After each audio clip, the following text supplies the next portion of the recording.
This is a further statement on the opaque Kenya oil deal. Last Thursday, I addressed the country on the deal that His Excellency William Ruto presented to last April, which he said would ease the economic suffering of Kenyans. In my address, I raised very specific concerns and made very specific demands, all directed at the executive, at the branch of government that initiated and announced this deal, complete with what it was expected to achieve. To my shock and dismay, these 2 days, the issues are directed at the executive have been taken over and responded to by the legislature, and more shockingly, by some oil companies. We always knew that the legislative arm of the government has been captured by the executive and can no longer perform its oversight role.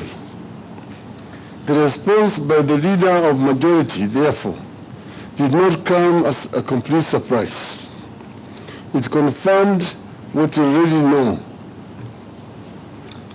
What came as a complete shock was the response from some of these oil companies who are actually part of the cartel.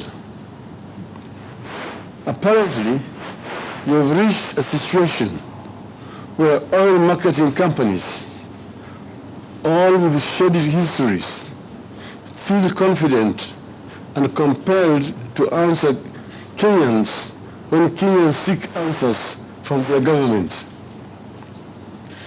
This is the clearest indication of state capture and complete takeover by cartels. The cartels speak for the government, and the government speaks for the cartels. Kenyans noticed that when one Anjeri laid claim to the 17 billion shillings worth of diesel then in the seas, it was 2 cabinet secretaries who came out to state that the oil belonged to Galana Energies. Galana has hired the government. Over this same weekend, however, the state senator, Honorable Kion Tata, tabled evidence of the government withdrawing 42,065,290,402 shillings from the consolidated fund without the authority of Parliament and spending it on what it called subsidies to private financial enterprises. The senator tabled evidence that in June 2023, at the closure of the financial year 2022-2023, the National Treasury withdrew 17,222,718,630 shillings to subsidize private financial enterprises. It was able to establish a link between the Kenya shillings 17 billion, which was unconstitutionally withdrawn from the consolidated fund in June 2023 to subsidize unnamed private financial enterprises, and the 17 billion shillings contested oil shipment between Mrs. Njeri and the 2 cabinet secretaries.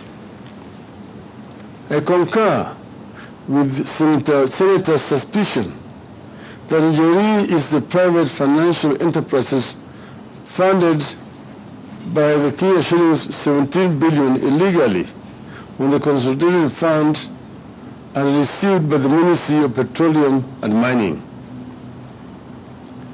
The CS for Energy and Petroleum, Mr. Chirchir, and National Treasury CS, Chirchir and Ndung'u, have certainly committed criminal offenses, abused office, and gone against the Constitution. They stole money from the Consolidated Fund in addition to spending monies way above what Parliament approved. They must not only resign, they must also be prosecuted